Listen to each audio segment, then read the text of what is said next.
Pacific Fleet tended to tie two ships together, one inboard, closest to the keys, and one outboard. If you look closely, you can still see strafing and shrapnel damage on some of their sides. Ford Island Bridge is to the right. The mooring key closest to the bridge was reserved for the USS Nevada. The Nevada was the only battleship to get underway during the attack on Oahu.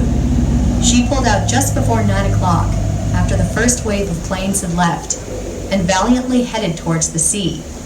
At the same time, Japanese planes from the second wave were flying over Diamond Head on the southeast side of the island to continue the attack on Pearl Harbor. As they arrived, they saw this great warship moving out of the harbor and began to attack. She was badly damaged by Japanese dive bombers and torpedo planes, and eventually was purposely run aground on a coral ledge to avoid sinking. Almost 60 USS Nevada crew members lost their lives in this short time. Despite this great sacrifice, Nevada's attempted exit was met with cheers from other sailors and Marines witnessing the attack, and served as a morale boost for many. Following an extensive salvage operation, the USS Nevada's guns boomed once again as she provided fire support for Americans who stormed the beaches of Normandy, southern France, Iwo Jima, and Okinawa. Continuing on, the attack on Pearl Harbor began at 7:55 a.m., with torpedo planes coming in waves from both north and south, while flying at an altitude of only 30 feet. The first few torpedoes slammed into the hull of the USS Oklahoma, exactly in the spot where the battleship Missouri is today. Oklahoma began to tilt, and in less than 12 minutes, she had completely rolled over, only stopping when her masts hit the bottom of the harbor. She had taken as many as 8 torpedo hits on her port or left side. This was a crippling blow, and consequently 429 sailors and Marines were lost on the Oklahoma. A memorial dedicated to these men was erected on the shoreline, where many of her crew first set foot on Hawaiian soil years ago. The West Virginia, Tennessee, Maryland, California, and Pennsylvania were all damaged to varying degrees during the attack, losing almost 250 crew members among them.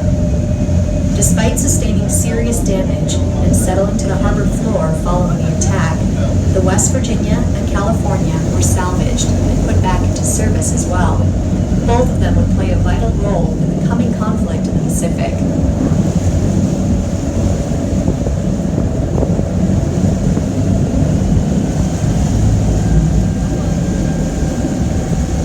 Now we are coming close to the USS Arizona Memorial.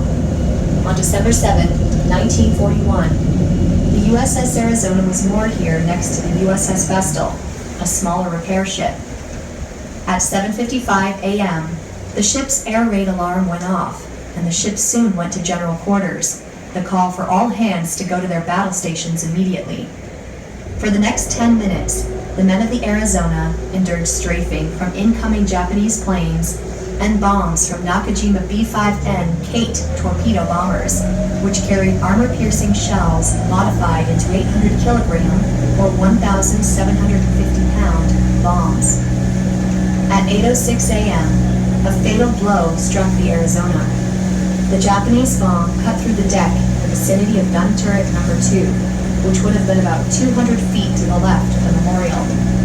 Seconds later, it detonated the ammunition magazines located in the forward section of the ship. The result was a massive explosion that tore the ship in half and set off a fire that burned for more than 2 days and consumed 1,177 members of Arizona's crew. Over 900 men remain entombed on the Arizona today. The loss of life on the Arizona accounts for approximately half of all the lives lost during the attack. This includes every member of the heralded USS Arizona Band, 23 sets of brothers, and even a father and his son.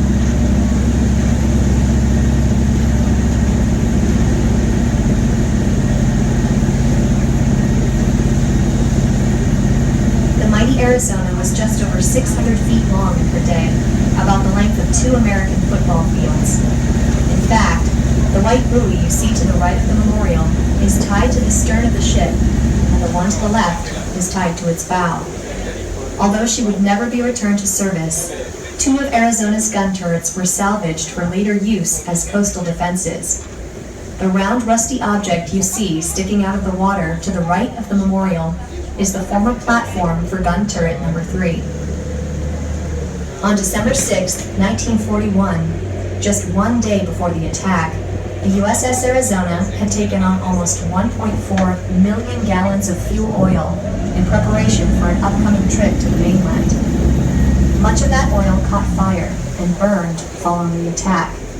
However, the fuel that remains slowly leaks from the wreckage at a rate of about 1 to 2 gallons per day. The National Park Service and the U.S. Navy carefully monitor the site, but at this time, the oil leakage poses no environmental hazard.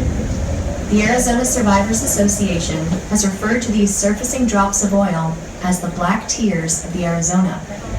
Although there is no way of knowing how long the oil will seep out, many believe that the ship will continue to cry these black tears until the last survivor of the USS Arizona passes on.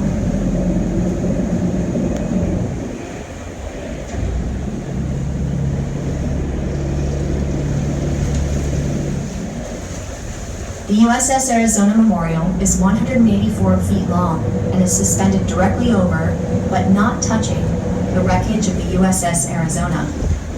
It was completed in 1962 and dedicated on Memorial Day that year.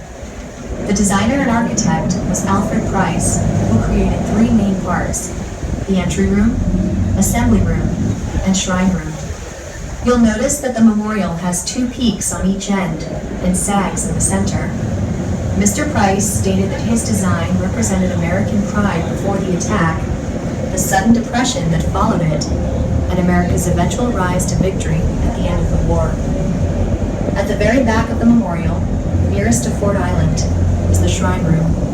Covering its back wall are the names of 1,177 American servicemen who died on board. That is the largest loss of life of any ship in American naval history. 2 separate sections display the names of USS Arizona survivors who later chose to be returned to the ship following their passing. Any surviving crew member of the USS Arizona who was assigned to the ship on December 7th can elect to have their ashes placed within the wreck. To date, over 40 men have already rejoined their shipmates on board.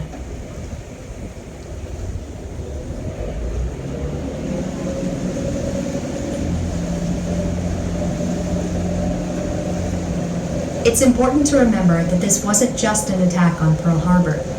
It was an attack on all of Oahu.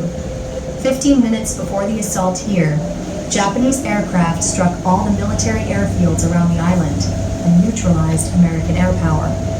Within the next 15 minutes, they neutralized American naval power here as well. This devastating blow cost the Japanese 29 planes and 56 airmen. On December 7, 1941, Pearl Harbor witnessed the dawn of a new era. As World War II came to American shores, men and women fought and died side by side. Many of them remain in these waters and in the surrounding landscapes for eternity. We, the living, are left to understand their story, remember their sacrifice, and honor their memory.